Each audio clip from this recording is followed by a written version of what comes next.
Assalamualaikum sahabat cerita puisi. Kita ulas film aksi lagi. Judulnya Bagheera yang dibintangi Sri Murali. Film tahun 2024 ini cukup asyik untuk dinikmati. Bagheera!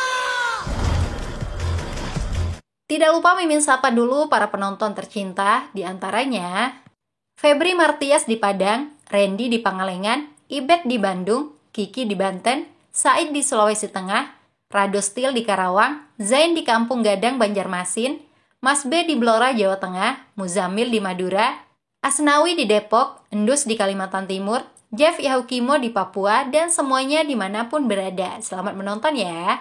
Hai, Vedan Prabhakar.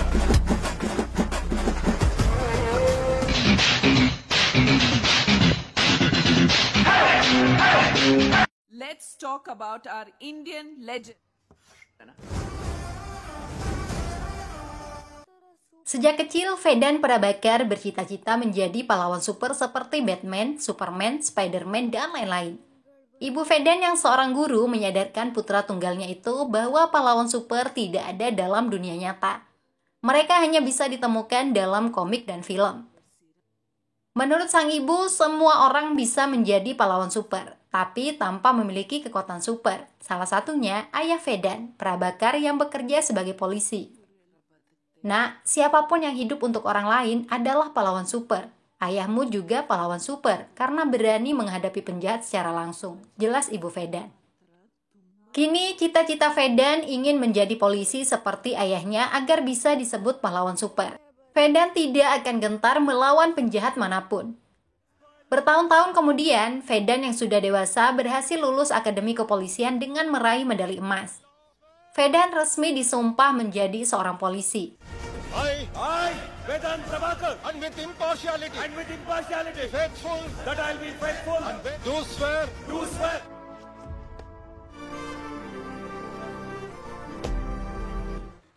ACV Vedan langsung ditugaskan memimpin salah satu stasiun kantor polisi di kota Mangalore. Kedatangan Vedan disambut ramah anak buahnya yang kebanyakan polisi korup. Hari pertama bertugas, Vedan mengajak salah satu polisi senior, Narayana, untuk berpatroli. Mereka pergi ke pelabuhan tanpa menggunakan seragam. Semuanya terlihat lancar. Patroli hari-hari berikutnya juga tidak ada aktivitas kejahatan yang perlu dikhawatirkan. Narayana mempersilahkan atasannya menangkap penjahat manapun yang ditemukan. Hanya saja, jangan sampai mengganggu penjahat kelas kakap bernama Pujari yang menguasai daerah itu. Selain Pujari, ada pula nama Kotian yang kekuasaannya jauh lebih luas. Kotian mengendalikan semua pelabuhan. Polisi tidak akan bisa berbuat apa-apa.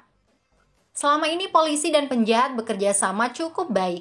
Buktinya ketika Vedan meminta file-file kasus kejahatan kepada Narayana, Vedan dihadapkan dengan uang yang sudah penuh di dalam laci. Uang itu dikirim oleh mafia pasir, pengelola klub, tempat prostitusi, pelabuhan, dan lain-lain. Vedan tersenyum mendengar Narayana yang sudah terbiasa dengan uang suap. Saat itu juga Vedan mengajak anak buahnya pergi ke orang-orang yang telah mengirim uang suap. Siapapun yang melakukan bisnis ilegal dijebloskan ke penjara tanpa pandang bulu. Setiap hari Vedan membersihkan kotanya dari kejahatan. Sel tahanan kantor polisi penuh dengan para penjahat. Nama Vedan jadi populer dalam waktu singkat.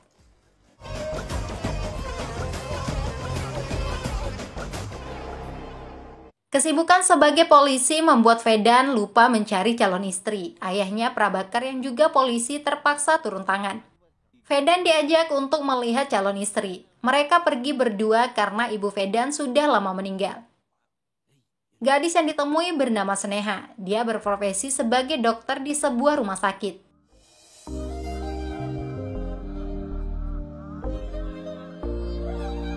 Pihak keluarga memberikan waktu kepada Vedan dan Sneha untuk bicara empat mata. Sneha menyadari dirinya dan Vedan sama-sama orang sibuk. Mereka sepakat untuk saling mengenal terlebih dahulu.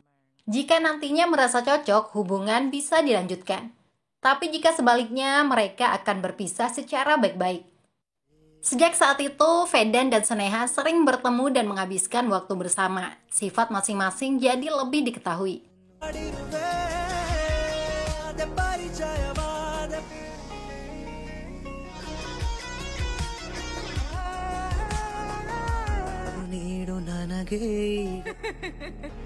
Mereka berdua sama-sama orang baik.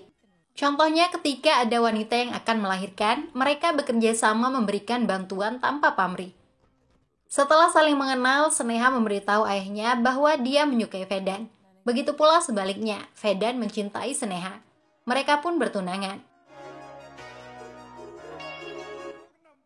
Urusan pribadi tidak membuat Vedan melupakan tugas utamanya. Dia tetap fokus mengurus pekerjaan di kantor polisi. Salah satu penjahat mengungkap dirinya bekerja untuk Jackie. Tapi polisi diyakini tidak akan berani menyentuh Jackie yang tinggal di wilayah kekuasaan Pujari. Vedan tidak berpikir dua kali untuk pergi menangkap Jackie. Narayana yang ketakutan melihat keberanian atasannya itu. Wilayah Pujari sangat berbahaya. Benar saja, kedatangan polisi disambut perlawanan oleh Jackie dan gengnya. Vedan tidak mau mengalah. Anak buahnya diperintahkan bertindak tegas. Vedan tetap mengincar Jackie. Penjahat itu diseret paksa untuk dibawa ke kantor polisi. Siapapun yang menghalangi dihajar oleh Vedan. Pujari muncul meneriaki polisi. Dia tidak terima anak buahnya dipukul. Narayana sebagai polisi senior dikasari. Mobil polisi juga berani dilempar. Vedan tidak peduli dengan nama besar Pujari. Vedan menendang Pujari yang berani melawan polisi. Bukan hanya Jackie, Pujari juga akhirnya diseret ke kantor polisi. Pujari dijebloskan ke sel tahanan.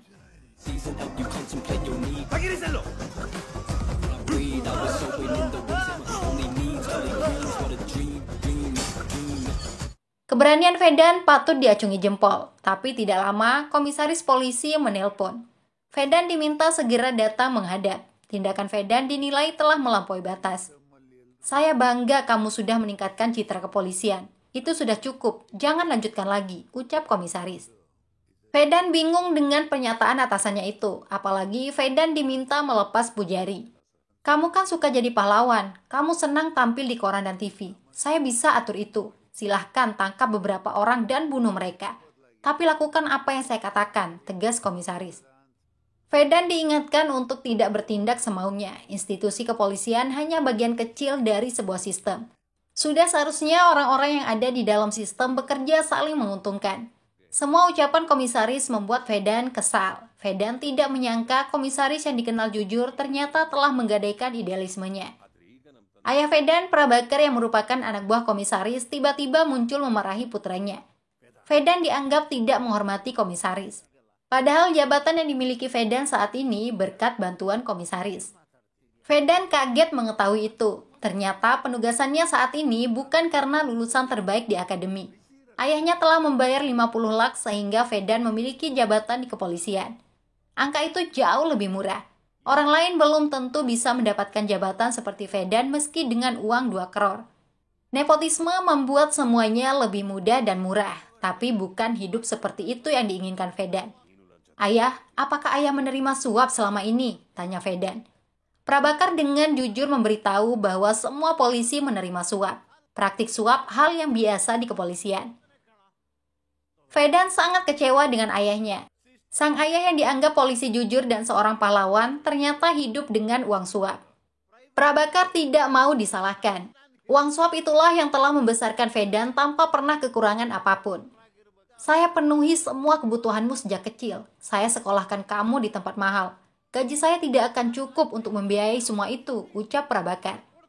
Bukan hanya itu saja, ibu Vedan yang mengidap kanker bisa bertahan lebih lama juga karena uang suap. Jika hanya mengandalkan gaji, Prabakar tidak akan mampu membayar biaya rumah sakit. Jadi tolong, kamu juga harus bisa beradaptasi. Kamu harus belajar menjadi bagian dari sistem. Hiduplah dengan topeng, pesan sang ayah. Vedan terdiam tidak tahu harus berkata apa lagi. Dia jadi frustasi. Seragam yang begitu dibanggakan ternyata harus ditukar dengan menggadaikan idealisme. Sepanjang malam Fedan jadi mabuk-mabukan. Fedan tidak pernah menyangka profesi polisi begitu sangat memalukan. Sistem lockdown.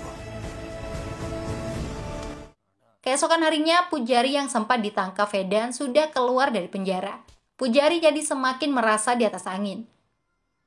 Fedan masuk kantor dengan kondisi masih pusing. Dia tidak peduli dengan keberadaan seorang ibu-ibu yang datang membuat pengaduan tentang anak gadisnya yang telah diculik dan diperkaos. Polisi tidak berani menindaklanjuti pengaduan si ibu yang meminta keadilan, padahal korban ikut datang mengadu. Polisi takut karena pelakunya anak buah Pujari. Gadis tidak berdosa itu putus asa. Polisi yang diharapkan bisa menghukum pelaku tidak bisa berbuat apa-apa. Tanpa diduga, gadis itu memilih jalan untuk mengakhiri hidupnya. Fedan yang ada di dalam melihat aksi si gadis yang akan bakar diri. Fedan sangat syok. Naasnya, Fedan gagal melakukan penyelamatan. Gadis malang itu meninggal membawa penderitaannya. Ibu korban hanya bisa menangis. Fedan jadi sangat marah. Insiden itu membuat jiwanya terguncang, tapi Fedan menyadari polisi tidak bisa berbuat apa-apa.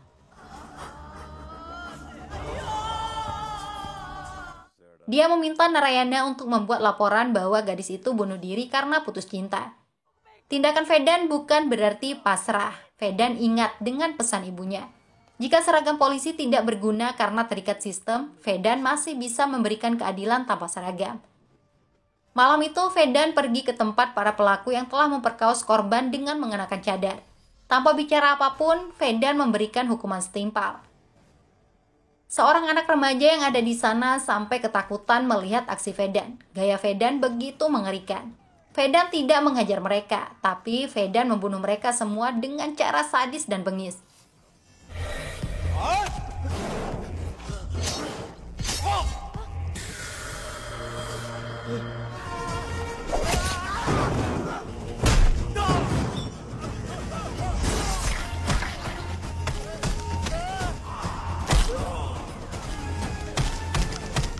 Kasus pembunuhan itu ditangani pihak kepolisian setempat. Narayana sampai mual, ingin muntah melihat kondisi mayat-mayat di sana. Ada yang terbakar, ada yang hilang tangannya, dan lain-lain.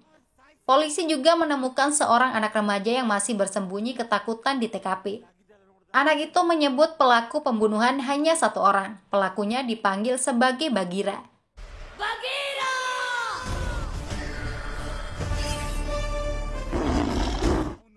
Nama Bagira menjadi viral dalam waktu singkat. Semua media memberitakan tentang Bagira yang dianggap kejam tapi juga manusia baik karena membunuh penjahat. Fedan datang ke TKP dengan gaya santai. Dia melakukan tugasnya sekedar formalitas. Tidak ada seorang pun yang mencurigai Fedan. Sikap Fedan di kantor juga tidak seperti awal bertugas. Fedan menerima semua uang suap dari para pelaku kejahatan. Tapi malam harinya, Fedan menghukum mereka atas nama Bagira.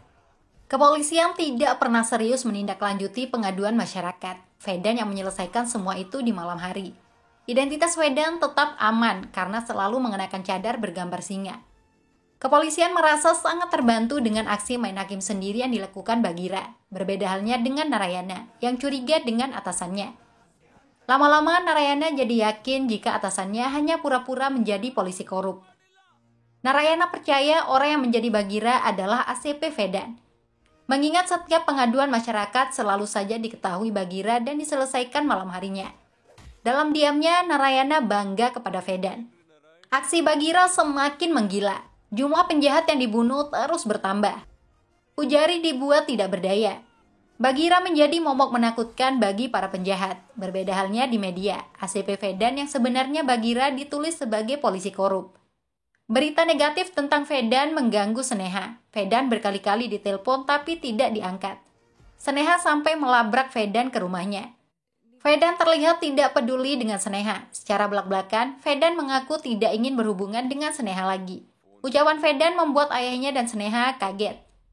Tidak berhenti sampai di situ, Fedan memutuskan untuk mengakhiri hubungan mereka.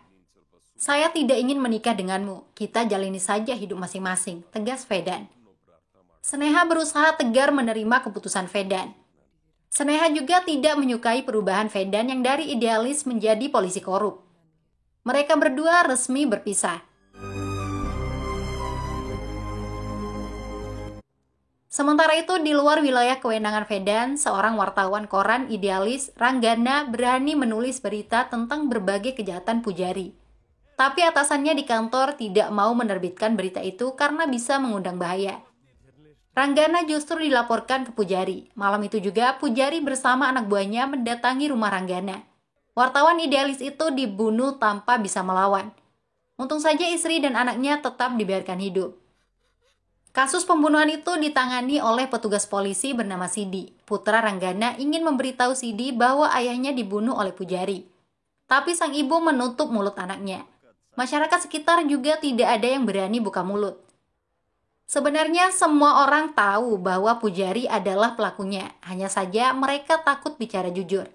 Polisi juga pasti akan melindungi Pujari. Buktinya Sidi dengan cepat menyebut korban meninggal karena serangan guguk liar.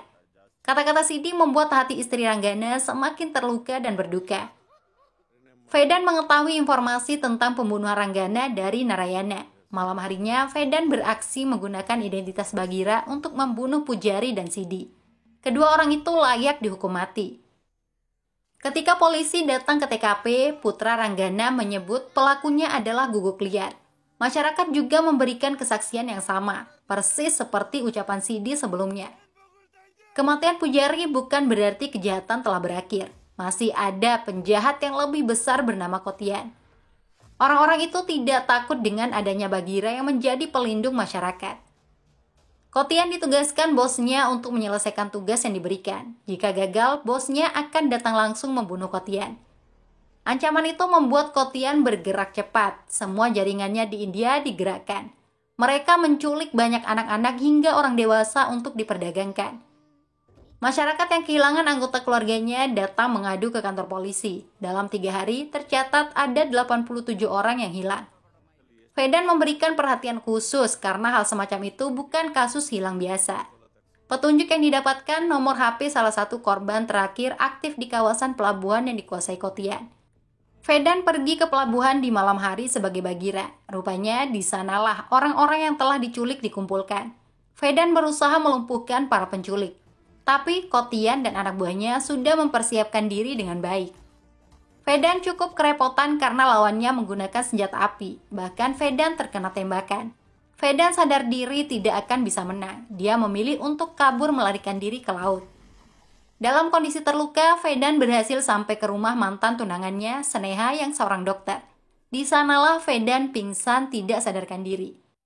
Fedan terbangun setelah diobati oleh Sneha. Saat itu juga Fedan ingin pergi lagi. Tapi Fedan tidak menemukan cadarnya. Ternyata cadar Fedan sudah berada di tangan Sneha. Itu artinya Sneha mengetahui jika orang yang selama ini menjadi Bagira adalah Fedan. Untungnya Sneha tidak berkata apapun. Sneha membiarkan Fedan pergi. Satu hal yang pasti, penilaian orang-orang tentang Fedan salah besar. Sneha kembali memasang cincin pertunangannya yang sempat dilepas. Fedan pergi ke rumah Kotian yang menjadi dalang utama penculikan. Rupanya Kotian sendiri sudah pasrah dengan hidupnya. Kotian melakukan penculikan atas perintah bos besarnya, Rana, yang memiliki bisnis perdagangan organ. Rana marah besar karena Kotian gagal membunuh Bagira yang telah mengusik bisnisnya. Anak buah Kotian telah dibunuh, sedangkan Kotian memilih mengakhiri hidupnya sendiri di hadapan Bagira alias Fedan. Kini Fedan harus menghadapi penjahat terbesar yang bernama Rana. Hal yang tidak disadari Fedan, musuh lainnya sudah menunggu. Dialah Ramakan Apaya, kepala CBI India. Karena ternyata petugas polisi Sidi yang telah dibunuh Fedan adalah putra kandung Ramakan. Sebagai kepala CBI, Ramakan memerintahkan petugas terbaiknya, Guru, untuk membunuh Bagira. Guru juga sangat dekat dengan Sidi. Guru bergerak cepat untuk menangkap atau membunuh Bagira. Semua kekuatan dikumpulkan, termasuk bantuan dari pihak kepolisian terkait. Fedan sendiri mulai mencari informasi tentang Rana yang memiliki luka bakar di wajahnya sejak remaja. Tapi informasi tentang Rana sangat minim. Fedan menyadari Rana tidak bisa dilawan seperti penjahat biasa lainnya. Persiapan harus dilakukan. Fedan menemui salah seorang hacker handal, Akash, yang diyakini bisa membantu. Rupanya Akash sudah mengetahui bahwa ACP Fedan adalah orang yang menjadi Bagira. Akash tidak memiliki pilihan lain kecuali membantu Fedan. Jika tidak, Akash bisa ditangkap atau dibunuh. Fedan dan Akash mulai mempersiapkan semua yang dibutuhkan untuk membasmi kejahatan. Seorang siswa yang pandai membuat sengatan listrik juga direkrut. Ada pula penjual petasan yang mampu membuat bom. Fedan bersama ketiga orang yang membantunya bekerja keras menyiapkan banyak hal, mulai dari senjata rahasia hingga topeng yang akan digunakan oleh Bagheera.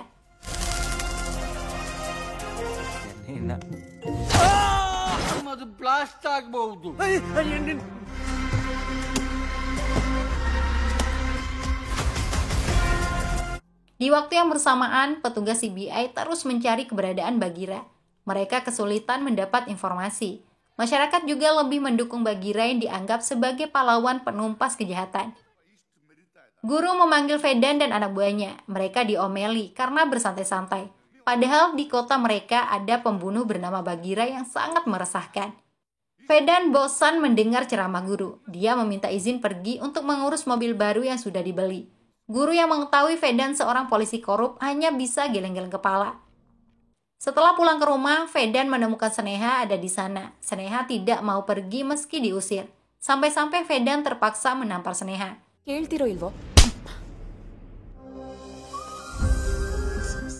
Bukannya sedih, Sneha justru memeluk Fedan. Padahal Fedan memutuskan pertunangan demi kebaikan Sneha sendiri. Tapi cinta Sneha membuatnya kuat untuk menanggung apapun. Fedan tetap fokus menyelidiki Rana. Informasi yang didapatkan dari HP Kodian, tagihan listrik di permukiman Upala sangat mencurigakan karena terlalu besar. Fedan pergi ke Upala. Ternyata di sana menjadi salah satu lokasi operasi organ yang dijalankan Rana. Fedan melakukan penggerebekan sebagai Bagheera dengan penampilan barunya yang mengenakan topeng. Anak buah Rana yang ada di sana dibunuh, tidak seorang pun dibiarkan hidup, termasuk dokter dan pelanggan yang terlibat kejahatan itu.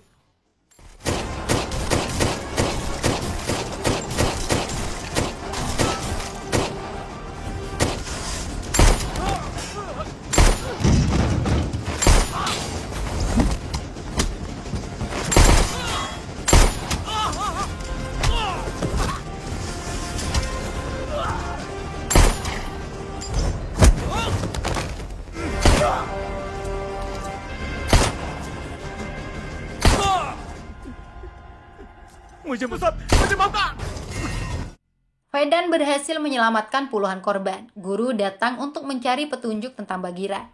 Sayangnya tidak ada informasi apapun yang didapatkan.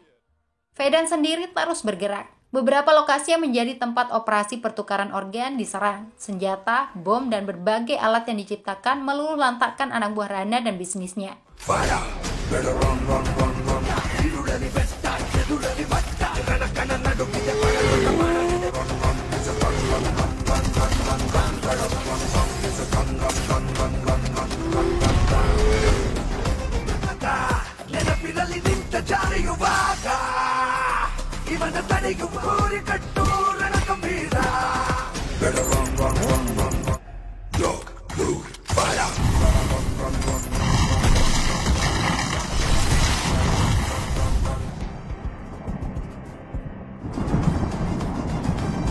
Rana mengalami kerugian besar. Nama Bagheera semakin populer dan menjadi ikon di masyarakat. Guru belum juga mampu melacak Bagheera. Tekanan dari kepala CBI membuatnya frustasi. Ditambah lagi masyarakat sangat mengidolakan Bagheera. Guru tidak mau menerima kenyataan bahwa Bagheera adalah pahlawan pembasmi kejahatan. Guru berhasil mendapatkan rekaman CCTV saat Bagheera beraksi. Cara Bagheera memegang senjata diyakini bukan orang biasa. Bagheera pasti pernah mendapatkan pelatihan di ketentaraan atau kepolisian. Di sisi lain, Rana tidak tinggal diam, bisnisnya dihancurkan. Apalagi dia akan mengirim 5.000 orang ke Sri Lanka. Rana ingin menjebak Bagheera agar tidak ada lagi pengganggu. Salah seorang anak buah Rana, Yogi, diminta mengaktifkan HP-nya agar dilacak oleh Bagheera. Jebakan itu berhasil. Bagheera alias Fedan langsung pergi ke tempat Yogi. Kedatangan Bagheera disambut oleh Rana dan anak buahnya. Bagheera sudah terkepung. Bagheera memberikan perlawanan sengit. Dia juga menggunakan senjata dan bom untuk melawan. Rana harus pergi mengurus pengiriman. Masalah Bagheera diserahkan kepada anak buahnya. Bagheera tidak mungkin selamat melawan banyak orang. Prediksi Rana keliru besar. Bagheera tidak mudah ditaklukkan. Kekuatan Bagheera mampu membunuh anak buah Rana. Bahkan ketika ditindih banyak orang, Bagheera masih mampu keluar dengan menggunakan senjata sengatan listrik. Bagheera terluka. Untungnya dia berhasil membunuh semua anak buah Rana yang ada di sana.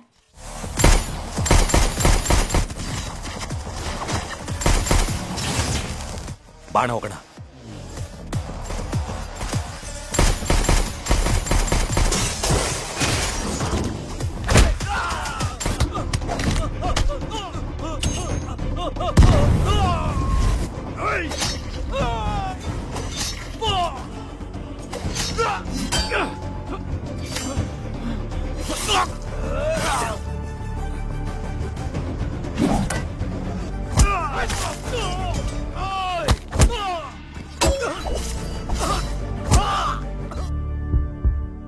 Bagheera alias Vedan pergi ke rumah Sneha untuk mengobati lukanya. Sneha selalu mengobati Vedan dengan penuh cinta. Hal semacam inilah yang membuat Vedan memutuskan pertunangan. Sekarang saya datang dengan luka. Suatu saat nanti bisa saja mayat saya yang datang. Kamu tidak akan bahagia menikah dengan saya, ucap Vedan. Sneha tidak mau mengerti.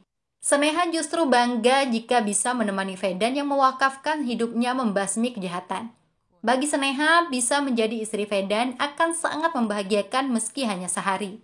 Sneha tidak takut jika harus menjadi janda dari seorang pahlawan. Hati besar Sneha membuat Vedan berubah pikiran. Vedan bersedia melanjutkan hubungan mereka. Sementara Guru mendapatkan petunjuk penting tentang Bagheera. Para penjahat yang dibunuh Bagheera berawal dari adanya keluhan masyarakat ke kantor polisi tempat Vedan bertugas. Anak buahnya diminta mendapatkan pengaduan itu. Setelah diselidiki ke masyarakat yang melapor, pelakunya dibunuh Bagheera. Guru memanggil salah satu polisi yang bertugas di kantor Vedan. Guru ingin mengetahui semua polisi di sana. Salah satu dari mereka pasti Bagheera. Tapi semua polisi di sana korup. Apalagi ACP Vedan yang sangat bahagia mendapat banyak uang suap. Menurut polisi itu, awalnya Vedan sangat jujur dan bertanggung jawab. Vedan tidak mau menerima uang suap. Banyak penjahat ditangkap. Vedan berubah setelah dipanggil oleh komisaris. Puncaknya, ada seorang gadis yang melakukan bundir di depan kantor polisi. Sejak saat itu, Vedan tidak peduli apapun lagi kecuali uang suap. Guru curiga dengan perubahan karakter Vedan. Apalagi orang-orang yang bertanggung jawab atas kematian gadis itu dibunuh oleh Bagheera pada malam harinya. Guru melihat video rekaman saat Vedan masih di akademi pelatihan. Cara Vedan memegang senjata sama persis dengan Bagheera. Guru juga mencoba memindahkan topeng Bagheera ke wajah Vedan, dan hasilnya sangat-sangat cocok. Guru bisa memastikan bahwa Bagheera adalah ACP Vedan. Informasi penting itu dibocorkan oleh salah satu anak buah guru ke kelompok Rana. Identitas Bagheera jadi terbongkar. Vedan juga mengetahui dari Akash terkait keberadaan korban penculikan lainnya. Vedan bergegas ke pelabuhan. Ayahnya Prabakar sampai terbangun. Prabakar curiga melihat Vedan pergi di tengah malam. Prabakar masuk ke kamar Vedan. Saat itulah Prabakar melihat semua pekerjaan putranya selama ini. Prabakar tidak pernah menyangka jika orang yang menjadi Bagheera adalah Vedan. Prabakar takut putranya terbunuh. Vedan sendiri masih dalam perjalanan ke pelabuhan. Sneha menelpon, tapi yang bicara justru Rana. Rupanya Rana sudah menculik Sneha. Rana meminta Vedan tidak pergi ke pelabuhan. Jika masih ngotot, Sneha akan dibunuh.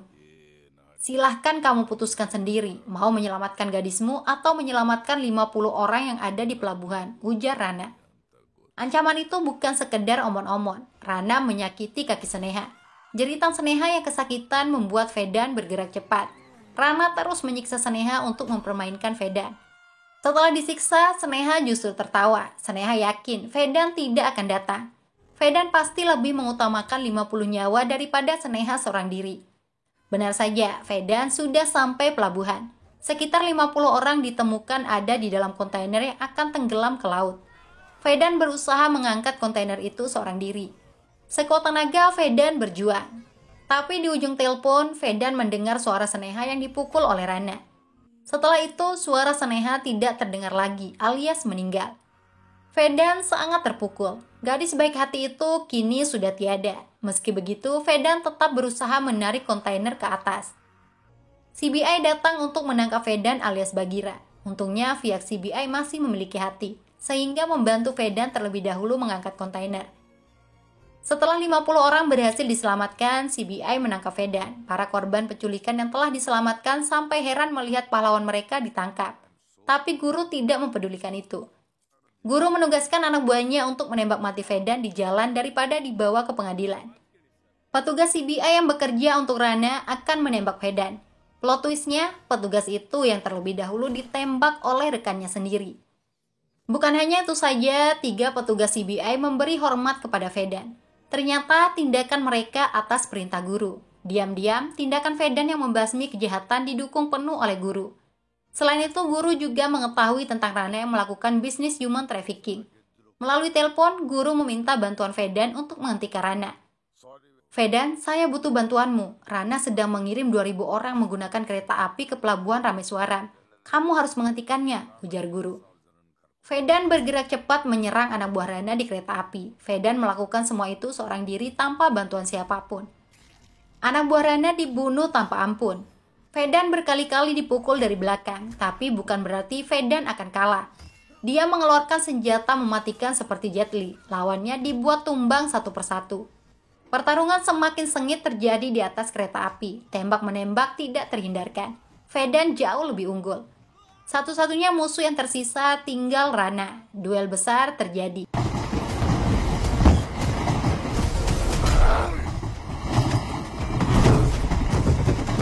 Seperti biasa, jagoan kalah terlebih dahulu. Fedan dipukul dan ditendang. Sampai-sampai topeng Fedan hancur terkena pukulan Rana.